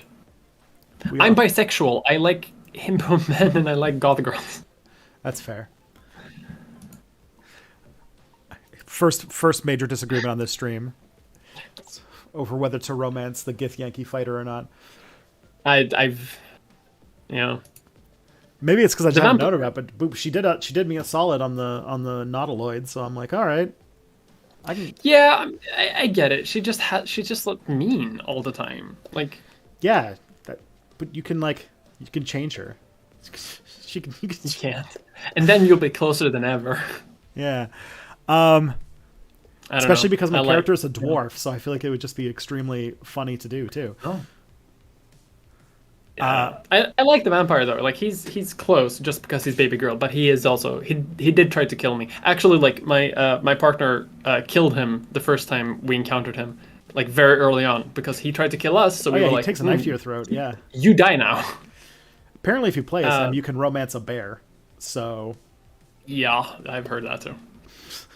Which is like, by the way, I'm like, okay, now I know that Larian Studios understands Dungeons and Dragons. If you can romance a bear. To be fair, it is a druid in bear form. Sure, and she's a 5,000-year-old dragon. Whatever. Okay. Next question we got here is, seeing that you may want to talk about Ben Shapiro sometime later. That is true. I am working on my obligatory Ben Shapiro video. What's the difference between his success and far-right pundits like Tucker Carlson and Steven Crowder, other than their very recent fall? Ben Shapiro is smart. Tucker Carlson and Steven Crowder are not. Ben Shapiro understands what he is doing. He also has, he is the most recent product of a very large and very sophisticated right-wing media machine that funnels a fuckload of money into a conservative consciousness raising program. On top of that, Ben Shapiro is also the leader of a company that has a very savvy marketing strategy and has leveraged it to become one of the most dominant media organizations on several social media platforms, specifically Facebook, where The Blaze is still typically multiple of the top 10 videos on the platform every single day. So that's the video. Like, if you want like the thesis of the video that I'm working on, it is that we should really stop treating Ben Shapiro like he is some sort of clown, because he is actually a very serious and intelligent person that is doing serious damage to the world. I think I slightly disagree. I do agree in the most part. I think that like Ben Shapiro is very smart, like as a business person, and I think that he's very smart as like doing his own type of content. Like in his niche, he's doing great. He is very intelligent there. But I've whenever, because occasionally he'll fuck up and like try to talk to someone who's actually like kind of like smart or like on his level a little bit, like someone who can actually hold up a conversation and like can keep up with him speaking super quickly, and he always without fail gets destroyed.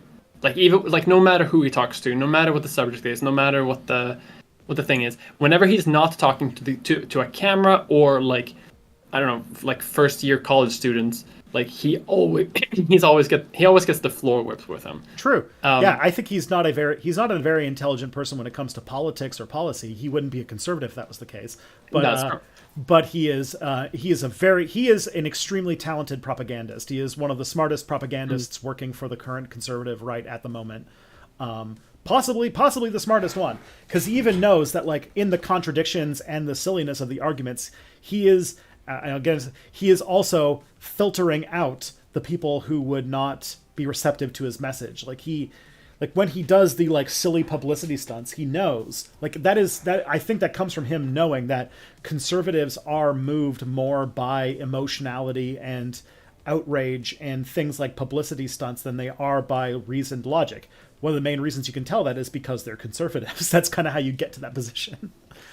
So you can tell like in a lot of his work that like he does come from like a script writing background, right? Because like that's his origin story. Like he's a failed script writer, a screenwriter, and I can definitely you can tell that's like he kept sort of like that creative like ability to shape an argument to an audience that a lot of like conservatives don't really have, because they just blurt out their own arguments rather than like trying to like conform it to the audience or like trying to get their audience to conform to them.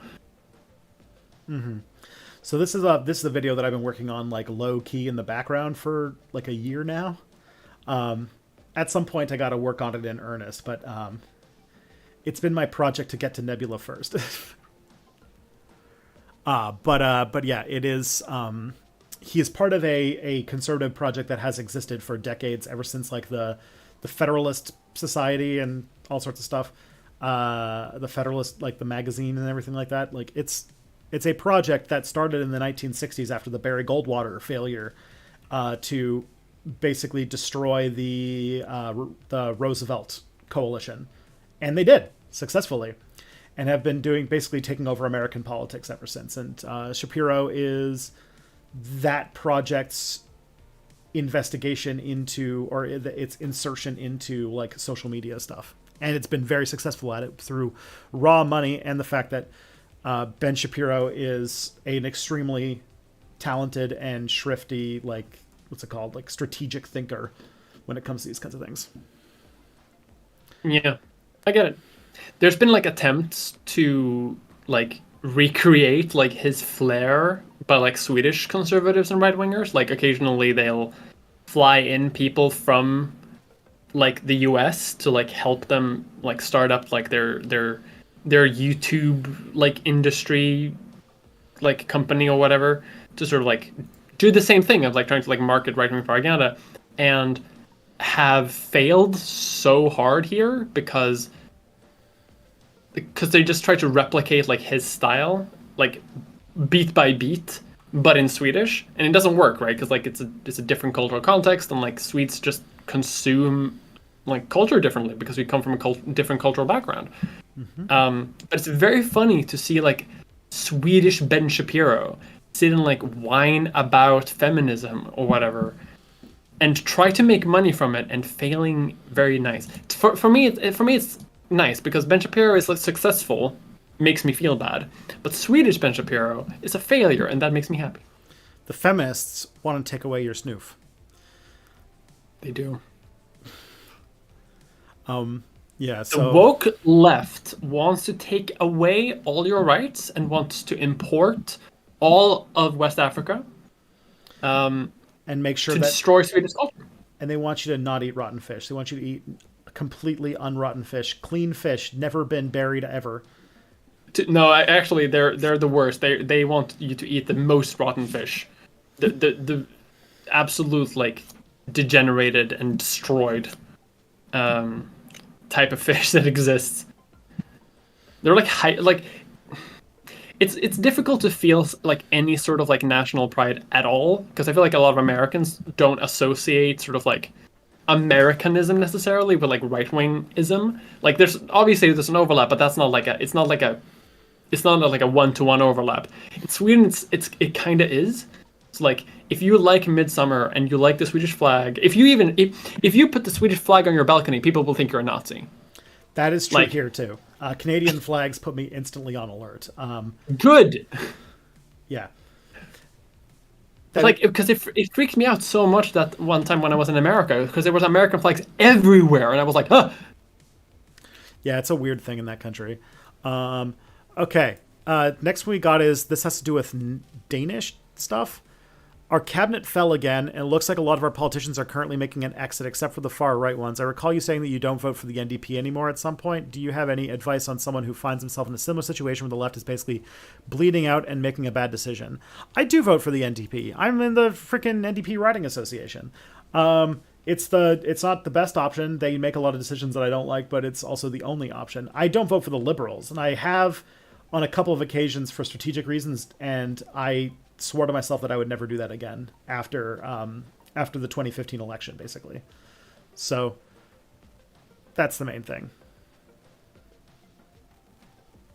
Because yeah, unfortunately, the NDP is not where I want it to be. They are a party that is afraid of its socialist roots, and anytime they come close to winning on their left-wing policies, they think that if they veer to the center, they can somehow get enough votes to get them over the hump, and it never works out. Same thing happened here last election with the party that I'm part of. Did great in the polls, historically high polls, and then like 2 weeks before the election, they were like, what if we pivot to the center? Mm-hmm. And then you lost like a fifth of it. Yeah. 2015 election, I voted Liberal specifically because of I was big on the ABC campaign, which was an effort to just get the Conservatives out of power in order to change the electoral process, because the Liberals and NDP were both promising to change, to get away from first-past-the-post electoral systems. And so the idea was just get the Conservatives out of power so that we can just have the first democratic election afterwards. And the Liberals had a higher chance of winning in my riding, so I voted for them. And the Liberals immediately decided not to do that anymore. So yeah, never voting for him again.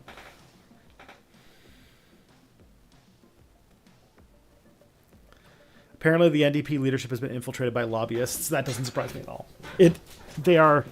They are so afraid of their good positions that they almost try to get elected on just personalities, because they think that if they said anything too left-wing, everyone would be afraid of it.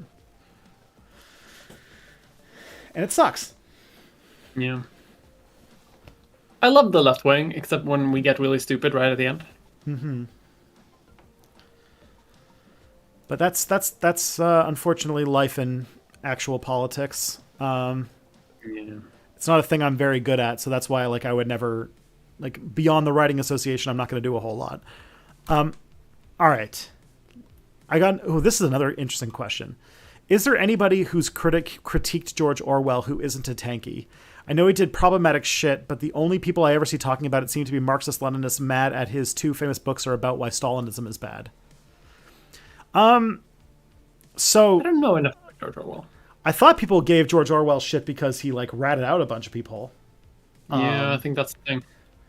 I feel like George Orwell Homage to Catalonia and like Animal Farm and stuff like that are definitely interesting critiques of a totalitarianism and such. And like, yeah, Stalinists be mad because of Animal Farm and shit. But I think that like this if you had said this like 10 years ago, I think I would agree with you. But today, where it's like George Orwell like ratted out a bunch of socialists to like the anti-socialism police or whatever, I think that kind of undid a lot of his like his goodwill.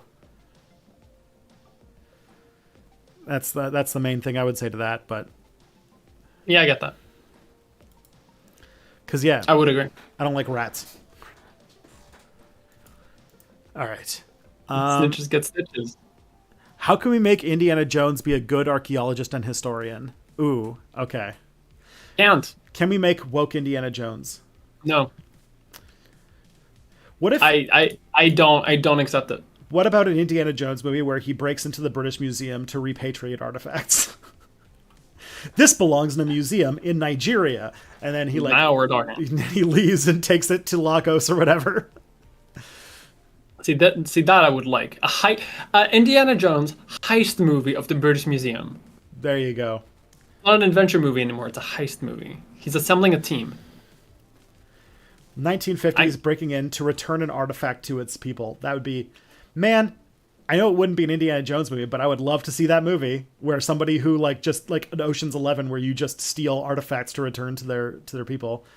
My favorite kind of like ballsy protesters are the ones that are trying to repatriate artifacts or at least draw attention to it, where they just walk into the museum and take the shit and like try to walk out with it. And I love every time they do it. It's awesome because you just like see a guy walk in and be like mine, and then like because like a lot of like museum security aren't used to having to do much. They're like, please stop walking away with that. please stop.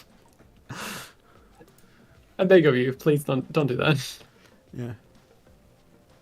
I will say, there you go. I'm curious about Lazelle. She's abrasive, but I want to explore my Fremen Gith Yankee soldier. Exactly. I'm going to rename her to Chani. Jesus. Listen, is there anybody else who might promise you an interdimensional dragon ride? I don't think so. Good point. You make a good argument. If you were to rate all of the companions in the game by how many dragons they had, she'd be at the top. Except for there's probably a dragonborn somewhere, but that doesn't count. That doesn't count. That's a different kind of dragon ride. Does it? I was about to say. All right, we can maybe get one more in. Let's see. What would be the anarchist take of government subsidies for media, i.e. tax incentives for TV and movie productions? Oh boy, this is like a huge fucking thing in Canada right now. Every time I see people criticize Canadian subsidies for CanCon, they end up defaulting to, but the free market though. But I'm also finding myself conflicted as someone who's critical of states, but is also supportive of local artists finding work. So, this needs like a fucking 10-minute lecture about Canadian history to make sense. Canada, because it's so close to the US, has to do a fuckload of investment in our art. So to make sure that we don't just get overwhelmed by American media. So like we have laws in place where like all companies, like all radio stations have to play at least like 1/3 Canadian content and like all that kind of stuff. It's why like a lot of Canadians become like famous actors and musicians is because they have free real estate when it comes to getting onto the radio, which then like propels their career. But on top of that, Canada just recently passed a law that was basically trying to force like platforms that like social media platforms to pay Canadian media companies for showing their content on their website. It was like the most like blatantly like written by lobbyists from newspaper companies thing ever. And it resulted in Google and Facebook are just going to straight up no longer post links to Canadian news websites anymore. Like that's the big thing going on here is like now you cannot get like CBC or CTV or anything on either Google or Facebook.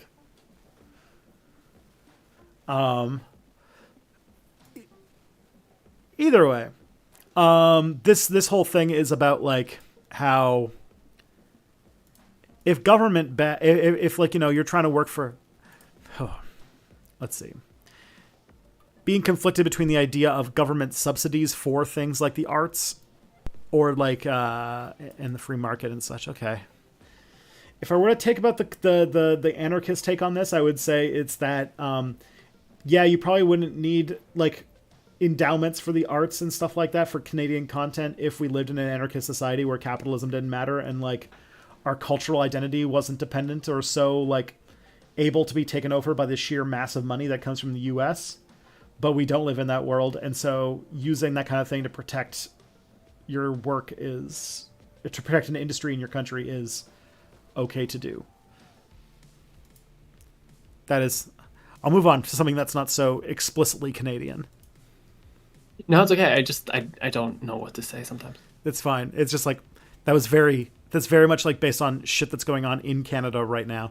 Okay, this one should be fun, and it's a perfect one to end on because it also requires Mia to be present. What's the absurd, almost impossible construction project you have in your head, just like every other leftist has? I don't have one. Is the thing. I'm not a true communist because I don't have it. I don't have like you don't want to dam the streets of Gibraltar. I don't have like my own palace of the Soviets. Like because I saw the meme like also run around a while on Twitter, and I tried to come up with something and I can't. I don't know. There's something in Sweden called the Million Project where Sweden built like 1 million like low income housing units to sort of like solve a housing crisis back then. I'd like that. That sounds I guess, but that's not sort of like a highfalutin weird energy, like weird construction project. That's just cheap social housing. Mm-hmm. Yeah. I will take. There's one that I always hear about that's like a fantasy project for a bunch of people that implements a lot of like theoretical future engineering projects. But it's always based around a highway. I'll replace it with a rail line, and I want to create the global rail line that involves building things like a bridge across the Strait of Gibraltar. It also involves building a bridge across the Bering Strait, and my favorite, an underground tunnel that goes from New York City to London. Yes. Now we're talking. I want to take the train from New York to London. Take the maglev. Yeah. Unfortunately, LK99 turns out to not be it. So we don't get our room temperature superconductor yet. But yeah, when we get it. Has it not turned out to be it? No, they when they recreate it, they're like, oh, this is just a magnet. Oh. Fuck. I was getting my hopes up. Yeah, I was excited about that one too, but I was very skeptical right away because it was like it was a Korean firm that has been on the record for falsely claiming that they had a room temperature superconductor in the past, and the only company that claimed to have like recreated it was like this Chinese lab that sent like a very low resolution, very sketchy video that looked edited as their like proof. So shit. Yeah. Fuck. And then they tried to recreate it in a whole bunch of laboratories, and it like did not work out. Yeah. Damn it. I'm actually quite upset by that. Anyway, I building on that idea, I would like to like if we can go like completely fantasy and just go haywire with like future tech and like the power of like psychic socialism or something to break the laws of physics. I would like a global subway system. Ooh. You go down the first few levels and it's like your local city, and then you go down a few more levels and it's like you can take a subway anywhere in the country, and then you go even further down and then you can go to like other countries, and then you can go even further down, and just like this network of tunnels like through the earth. And somehow they all end up in France. They all end up in Paris. Railway into the planet core. That's the weird part about it. They still all go to Paris. It's a weird thing. They all end up there, yeah. All right, better one. Dam the Skagerrak. I'm fine with that. Just like, what's it called? Build a dam that completely cuts off the Baltic Sea. The Skagerrak becomes arable land, and the Swedes can do a ground invasion of Denmark. We can do that already. We can do that in the winter. There's this is like a big part in like Swedish military history that like all Swedes really know. during, I don't remember which war it might have been the Great Nordic War. When Sweden was attacked by like Denmark, Prussia, and Russia all at the same time, and we kind of did okay. We lost, but we did okay. One thing, because in the winter, the water in Skagerrak freezes over, and you can't sail. Like it's a cold water port system, right? Or like sometimes it does in cold winters specifically. And one winter, during the war, our king came back from fucking up some Russian armies, and not being able to take the navy to invade Denmark, just walked over the ice and spread the army really thin so that the cannons wouldn't break the ice and shit. And did it, and it worked. It's let's see if I can find. It's called the Tåget över Bält. Is there a Swedish name for this? March across the Belt. It's like a major moment in Swedish military history. It's like George Washington crossing the Delaware. Well, now we know what to call the dam. And then, what's it called? We can build you a castle in the Skagerrak land, the Skagerrak Valley. See, that's what I'm. No, like in the dam itself. Oh, in the dam. Okay. Like a fortress. Then you can have a big button on top that breaks the dam, so you control everybody who lives in the Skagerrak Valley because you can destroy them at any moment. Yeah, exactly. That feudalism 2.0. You need to be able to both protect and threaten your subjects. Yeah. Broke, damming the Mediterranean. Woke, damming the Skagerrak. All right. It is 2:00 though, so before we go our ways, would you like to tell everybody where all of your content can be found so that they can consume more Mia content? You can find my content on miamulder.com, which takes you to my YouTube channel. I think. Do I still own that webpage? I don't. I need to fix that, because that does no longer relate to... Okay, go to youtube.com/c/miamulder, or you go to nebula.tv/miamulder, or go to Spotify and search for Leechfest, and you'll find the podcast that I co-host. And it's good, or Potato Politics on Twitter. There you go. I need to fix my website. No one buy the domain name again, because I think I've let it lapse. Oh, no. Yeah, and I will see you guys next week. As far as I know, I don't have anything next Friday, so take care, everybody. Take care of yourselves. Take care of each other, and I will be